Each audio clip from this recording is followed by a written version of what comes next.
नमस्कार, स्वागत छ हाम्रो युट्युब च्यानल ज्ञान गुरुमा। आजको यस भिडियोमा म हजुरहरूलाई ई पासपोर्टको अनलाइन एप्लिकेसन कसरी फिलअप हुन्छ भन्ने विषयवस्तुमा जानकारी दिनेछु र एउटा अनलाइन फर्म पनि भरेर हेराउनेछु। तसर्थ यो भिडियो पुरै हेर्नुहोला र यदि तपाईहरु पनि पासपोर्टको लागि एप्लिकेसन फर्म भर्न चाहनुहुन्छ भने यो भिडियो हेरेर मलाई विश्वास छ कि तपाईहरुले पनि आफै फर्म भर्न सक्नुहुन्छ। सो यो भिडियो स्टार्ट गर्नुभन्दा अगाडि तपाईहरुसँग सानो रिक्वेस्ट के छ भन्दाखेरि यदि भिडियो हेरे पश्चात राम्रो लाग्छ भने कृपया सब्स्क्राइब गर्न नबिर्सनु होला च्यानललाई र लाइक गर्न पनि नछुटाउनु होला भिडियोलाई। So let's start it. सबभन्दा पहिला त तपाईहरुलाई गुगल क्रोम वा फायरफक्स जुन हुन्छ त्यहाँ फायरफक्स आई सजेस्ट कि फायरफक्सबाट अप्लाई गर्नुस्। फायरफक्समा खोलेपछि तपाईले डिपार्टमेन्ट अफ पासपोर्ट लेख्नु र सर्च गर्नु। तपाई हेर्न सक्नुहुन्छ यहाँ हाम्रो नेपालको website department of passport Nepal भनेर आइसकेको छ। यहाँ हेर्नु माथिमा थोरै सानो अक्षरमा लेखेको छ nepalpassport.gov.np। यो आइसी योलाई खोल्नु होला।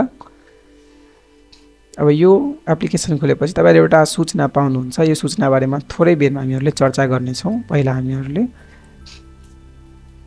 यो राहदानीको फिलअप कसरी गर्ने त्यो बुझिहालौं। How do I fill up a passport form हैन, यहाँ एउटा लिंक दिएको छ। यो लिंकमा हामीहरुले क्लिक गर्नुपर्ने हुन्छ। यहाँ यो जुन डाइरेक्ट लिंक छ यहाँ तपाई हेर्न सक्नुहुन्छ। म यो लिंक तपाईहरुलाई डाइरेक्ट मेरो डिस्क्रिप्सन बक्समा तपाई गएर हेर्न सक्नुहुन्छ। लिंक टु पासपोर्ट फिलअप भनेर लेखेको छ, त्यहाँ गएर तपाई हेर्न सक्नुहुन्छ र यहाँ डाइरेक्ट क्लिक गरेपछि तपाईले यो पोर्टल खुलेर आउनेछ र त्यति झन्झिटो लो प्रोसेसबाट तपाई बच्नुहुन्छ।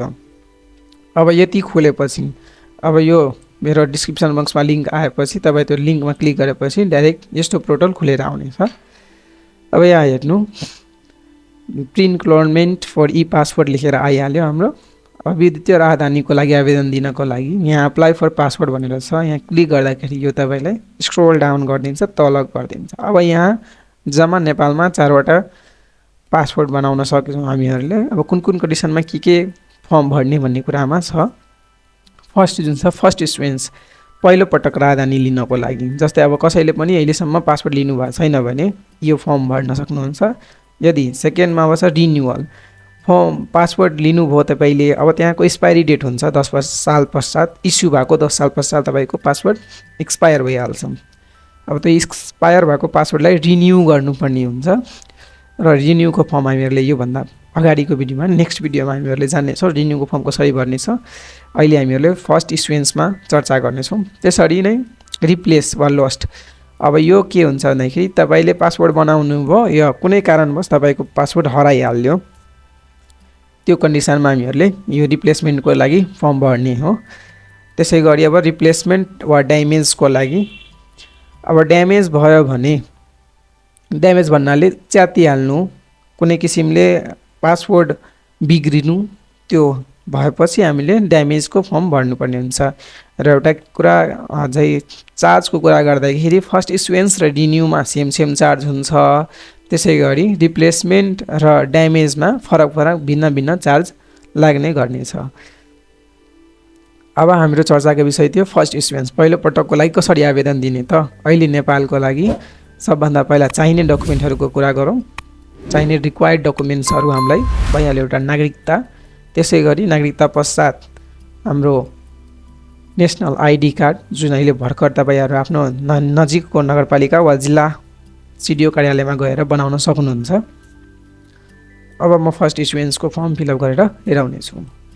अब फर्स्ट इस्युएन्सको लागि यहाँ क्लिक गर्नुस्। त्यसपश्चात थोरै तल आएपछि यहाँ के भनिरहेछ अर्डिनरी 34 पेजेस वा अर्डिनरी 66 पेजेस। अब दुईटा हुन्छ, यसको बेग्लै चार्ज हुन्छ र यो 34 पेजको बेग्लै चार्ज हुन्छ। हामीले यदि 34 नै सिलेक्ट गर्नुपर्ने हुन्छ। लगभग सबजनाले 34 नै युज गरेका हुन्छन्। यो बेला 34 पेजेसको तपाईको पासपोर्ट आउँछ र योमा 66 पेजेसको पासपोर्ट पाउनुहुन्छ। यहाँ अदर टाइप अफ पासपोर्ट छ। यो सर्भिसको जुन काममा हुन्छ त्यो डिप्लोमेटिक भइहाल्यो, अफिसियल, टेम्पोररी, यो सिमिन भनेर छ पासपोर्टहरु। हामीले यति मात्रै यो अर्डिनरी 34 सिलेक्ट गरेर प्रोसिड गर्ने हो। प्रोसिड गरे पश्चात तपाईले यो एग्री गर्नुपर्ने हुन्छ। अब बुक योर अपोइन्टमेन्ट। अब यहाँ अपोइन्टमेन्ट बुक गर्नुपर्छ। अब कहाँबाट फिलअप गर्ने त म फिलहाल बागमतीको गर्छु काठमाडौँबाट। यहाँ काठमाडौँ लेख्नु, काठमाडौँ आइहाल्यो। अब यसपछि यो खुलेर आयो अपोइन्टमेन्ट लोकेसन। अब काठमाडौँमा दुईटा हामीले एप्लिकेसन डाल्न सक्छौँ, दुई ठाउँबाट। एउटा जिल्ला प्रशासन काठमाडौँबाट भइहाल्यो र एउटा राजधानी विभागबाट। अहिले राजधानी विभागबाट नै गरौँ। ल अब हेर्नु यहाँ डेट छैन हैन। अब थोरै यहाँ नेक्स्ट गर्नुहोस् मार्चमा। यहाँ हेर्नु डेट पाउनुभयो तपाईँले। यो ब्ल्याक छ, अलि डार्क ब्ल्याक छ, यहाँ ब्ल्याक छैन। जसरी यो छ भने हामीले यहाँ क्लिक गर्दाखेरि यहाँ हेर्नु कुनैमा ब्ल्याक छैन भने अगाडि गर्ने। हेर्नु यहाँ छ कोटा भनेर, क्यापेसिटी भनेर तलतिर लेखेर आइरहेछ। 85 कोटा क्यापेसिटी छ भनेर यहाँ हेर्नु 00 क्यापेसिटी छ। हामीले यहाँ फर्म भर्न पाउँदैनौँ, हामीहरूलाई फर्म भर्नुपर्ने यहाँ भइहाल्यो। अब यो क्लिक गरेपछि यो ब्लू भइहाल्यो। अब यहाँ हामीले क्याप्चा कोड हाल्नुपर्ने हुन्छ। क्याप्चा कोडमा जे लेखेछ त्यो इन्टर गरेपछि हामीहरूले नेक्स्ट गर्न पर्छ। नेक्स्ट गरिसकेपछि एकछिनमा यो भेरिफाई हुन्छ र तपाईँसँग 29 मिनट्स 30 मिनट्स जति हुन्छ यो फर्म कम्प्लिट गर्नलाई। 30 मिनटसम्म यो फर्म कम्प्लिट गर्नुभयो भने ठिक छ, नत्र यो फर्म रिजेक्ट हुन्छ र फेरि तपाईँलाई फेरि पुरानो प्रोसेस सुरुदेखि प्रोसेस गर्नुपर्छ। अब सरनेम राख्ने, आफ्नो थर, मैले थर राखेँ। अब फर्स्ट नेम जे छ त्यो राख्नु, मेल वा फिमेल, जेन्डर हेर्नु कुन छ। यदि महिलाले अप्लाई गरिराख्नु भएको छ भने फिमेल वा पुरुषले छ भने मेल राख्ने। अब डेट अफ बर्थ, जन्म मिति। अब हेर्नु यो डेमोग्राफिक इन्फर्मेसन तपाईँले नागरिकताबाट राख्नुपर्ने हुन्छ। म यो सबै कुरा डिटेल्समा तपाईँलाई हेराउन गइरहेको छु कहाँबाट के फिलअप गर्ने भनेर। नागरिकताको ब्याक साइडमा जानु होला र यो बर्थ डेट एडीमा जुन छ यो ब्याकमा लेखेका हुन्छन्। यदि कसैको धेरै पुरानो छ भने तपाईँले आफ्नो राष्ट्रिय परिचय पत्र बनाउँदाखेरि त्यहाँ हेर्न सक्नुहुनेछ, त्यहाँ लेखेको हुन्छ, वा कन्भर्ट पनि गर्न सक्नुहुन्छ। अब हेर्नु यहाँ बर्थ डेट यहाँ लेखेको हुन्छ, इयर भइहाल्यो, मन्थ भइहाल्यो र यो डेज भइहाल्यो। अहिलेको लागि हामीले कुनै इयर सिलेक्ट गरिहालौँ। जस्तै अब 1966 गरौँ, नोभेम्बर 1 गरौँ। ल अब यो एडीमा डेट मेरो भयो। अब this is exact date of my birth. अब यो तपाईँको एक्ज्याक्ट डेट अफ बर्थ हो भन्ने वा होइन हो भन्नुपर्छ, किनभने तपाईँले हेरेर फिलअप गरिराख्नु भएको छ। अब यहाँ नेपाली डेट राख्नु पऱ्यो। नेपाली डेट पनि हाम्रो नागरिकताको फ्रन्ट साइडमा लेखेका हुन्छन्।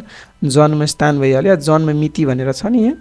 अब यही तपाईँले राख्नुपर्ने हुन्छ यहाँ। अब यहाँ आफैले राखिहाल्नु। अब यो नेपालीको डेट अफ बर्थ भइहाल्यो।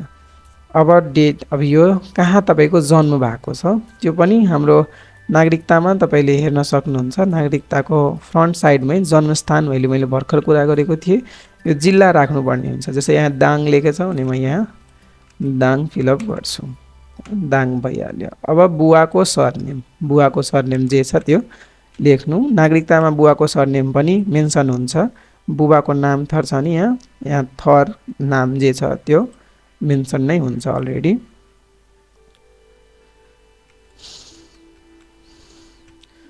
आमाको नाम पनि त्यसरी नै राख्नुपर्ने हुन्छ।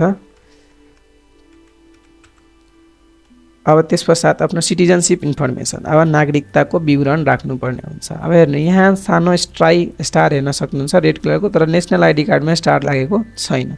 तर पनि नेसनल आइडी कार्ड तपाईँले राख्नुपर्ने हुन्छ। नम्बर, नागरिकता राष्ट्रिय परिचय पत्र बनाउँदाखेरि तपाईँले राष्ट्रिय परिचय पत्रको साइडमा नम्बर हेर्न सक्नुहुन्छ। तपाईँले सिटिजनसिप नम्बर राख्नु पर्यो, नागरिकता नम्बर। अब ब्याकमा जानु, नागरिकताको ब्याकमा यहाँ इङ्ग्लिसमा लेखेका हुन्छ हैन। अब तपाईँ हेर्नुहुन्छ यहाँ माइनसमा छ, तर हामीले यहाँ माइनसमा राख्दाखेरि यो इनभ्यालिड गर्छ। हेर्नु माइनस राख्दाखेरि के भन्नुभयो, please fill in a valid value भन्दाखेरि यो माइनस वा स्ल्यास के राख्न पाइँदैन। जे नम्बर छ त्यो नम्बर मात्रै, डिजिट मात्रै राख्न पाउनुभयो।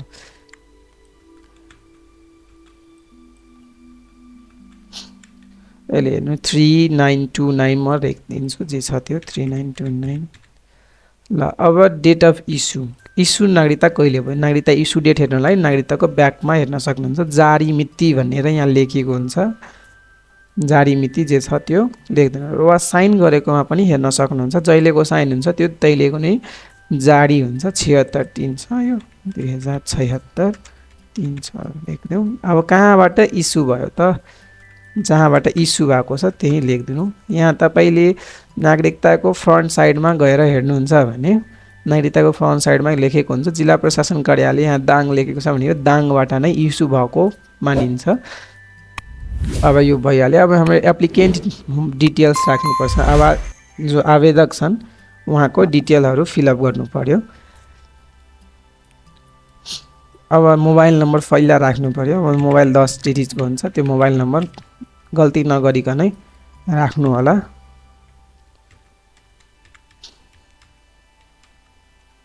अब इमेल जे छ त आफ्नो त्यो इमेल राख्नु होला। इमेल राखे पश्चात अब नेक्स्ट होम नम्बर जरुरी छैन। अब हाम्रो नेपालमा यसो खासै घर नम्बरहरू मेन्सन हुँदैन, त्यही भएर हामीलाई पनि थाहा हुँदैन। अब टोलको नेम के छ, तपाईँको बस्ने ठाउँको गाउँको नाम वा जुन क्षेत्रमा बस्नुहुन्छ त्यो टोलको नेम के छ भन्ने कुरा त्यो लेख्नुपर्ने हुन्छ। त्यो स्ट्रिटको नेम के छ त्यो लेखिदिनु होला। जे नाम छ त्यही नाम राखिदिने। अब वार्ड नम्बर, तपाईँ बसेको वार्ड नम्बर कति हो यो मेन्सन गर्दा पनि फेरि नागरिकतामै हेर्नु होला। नागरिकताको पर्मानेन्ट एड्रेस जुन हुन्छ, नागरिकताको ब्याक साइडमा हेर्नु। पर्मानेन्ट एड्रेस भनेर जुन छ नि वार्ड नम्बर, यहाँ म्युनिसिपालिटी डिस्ट्रिक्ट जे छ त्यो सबै मिलाएर राख्नु होला, नत्र फेरि गडबड हुन्छ। अहिले हाम्रो चेन्ज भएपछि बागमती राखेँ, अब भरतपुर नै राखौँ र यो municipality. In case of emergency, अब यो इन केस अफ इमर्जेन्सीवाला जुन छ यो तपाईँको पासपोर्टको पछाडि प्रिन्ट भएर आउनेछ। जुन पहिला हुन्थ्यो नि यहाँ बुबाको नाम, यहाँ तपाईँ कसैको पनि नाम राख्न सक्नुहुन्छ। आफ्नो नजिकको मान्छे तपाईँको केही जरुरी पऱ्यो भने त्यो पासपोर्टको केही जरुरी पऱ्यो, कसैले पासपोर्ट प्राप्त गर्यो भने कसलाई कन्ट्याक्ट गरोस् भनेर यो छ। तपाईँ सरनेम राख्ने, बुवाकै राख्दा राम्रो, बुवा आमा जसको पनि राख्दा भइहाल्यो, त्योमा केही फरक पर्दैन।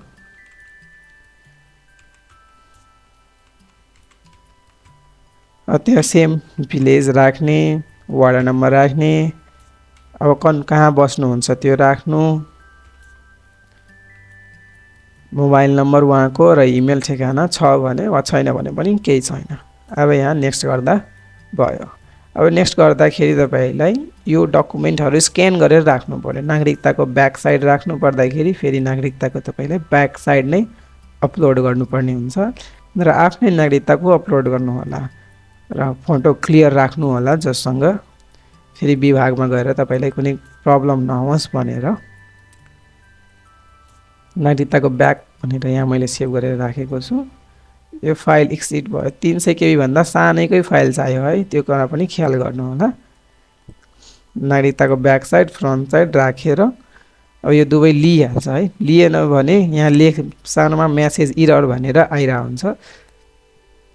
यो लिएपछि नेक्स्ट गर्नु र पुरै समरी आइहाल्यो तपाईँको एप्लिकेसनको के देख्नु भएको छ भन्ने कुरा। अब यहाँ नाम पढ्दै जानु, यहाँ कतै मिस्टेक भयो भने तपाईँले यहाँ सानो हेर्न सक्नुहुन्छ। यहाँ सानोमा हेर्नु, यहाँ एउटा एडिट गर्न अप्सन छ, यो यहाँबाट हामीहरूले एडिट गर्न मिल्छ। अब हेर्नु, एडिट गर्नको लागि हामीले यहाँ क्लिक गर्दाखेरि यो हेर्नु सबै एडिट गर्नलाई आइहाल्यो। अब हामीले एडिट गर्न पाइरहेछौँ, तर अब यहाँ अब यो अपडेट गरे पश्चात फेरि अब यो एडिट गर्न अप्सन यहाँ छैन। एडिट गर्दाखेरि यहाँ साइडमा गएर एडिट गर्न हामीले जे पनि थप्न मिल्यो, यहाँबाट थपेर यहाँ एडिट अपडेट गरिदिँदा यो अपडेट लिन्छ हैन। अपडेट भए पश्चात पुरै मिस्टेकहरू चेक राम्रोसँग गर्नु होला। र यो भए पश्चात तपाईँले फेरि एउटा क्याप्चा कोड फिलअप गर्नुपर्ने हुन्छ। क्याप्चा कोड फिलअप गरे पश्चात तपाईँ फेरि नेक्स्ट गर्दाखेरि हेर्न सक्नुहुन्छ केही बेरपछि तपाईँको यो रिक्वेस्ट सेभ भइहाल्यो र यो कपी गरेर राख्नु होला। यसलाई फिनिस गर्नुपर्ने हुन्छ। फिनिस गर्नलाई त्यहाँ फिनिसमा क्लिक गरे पश्चात ल मेरो अब यो एप्लिकेसन फलोअपको पुरै डिटेल्स आइहाल्यो। अब यहाँ मलाई डाउनलोड पिडिएफ गरेर पिडिएफ डाउनलोड गरिहाल्नु पर्ने हुन्छ। यो पिडिएफ डाउनलोड गरेको तपाईँलाई पिडिएफ खुलेर आइहाल्छ अटोमेटिक। हेर्नु यो पिडिएफ राम्रोसँग सेभ गरेर राख्नु होला। अब यही पिडिएफको अब काम लाग्ने छ अगाडिको दिनमा हाम्रो। अब हेर्नु, अब एउटा कुरा के छ भन्दाखेरि अब तपाईँलाई फर्म इन्क्रोलमेन्टको लागि इन्क्रोलमेन्टमा जानुभयो, मार्च 13 को तपाईँ जानुभयो, इन्क्रोलमेन्ट दिएर आउनुभयो। अब थाहा कसरी गर्ने भन्दाखेरि अब मेरो पासवर्ड बन्यो कि बनेन भन्ने कुरा कसरी बुझ्ने भन्दाखेरि त्यो जान्नको लागि यो बारकोड राख्नुपर्ने हुन्छ। यो बारकोडबाट म नेक्स्ट भिडियोमा सिकाउने छु how to check passport status भनेर छिटै नै ल्याउने छु। अरु केही पासपोर्ट रिलेटेड केही जानकारी चाहिएमा सम्पर्क गर्नुहोला वा कमेन्ट बक्समा गएर आफ्नो कमेन्ट छोड्नुहोला। म सकेसम्म चाँडोभन्दा चाँडो तपाईँको कन्सर्नहरू सल्भ गर्ने नै छु। धन्यवाद। आजको दिन शुभ रहोस्।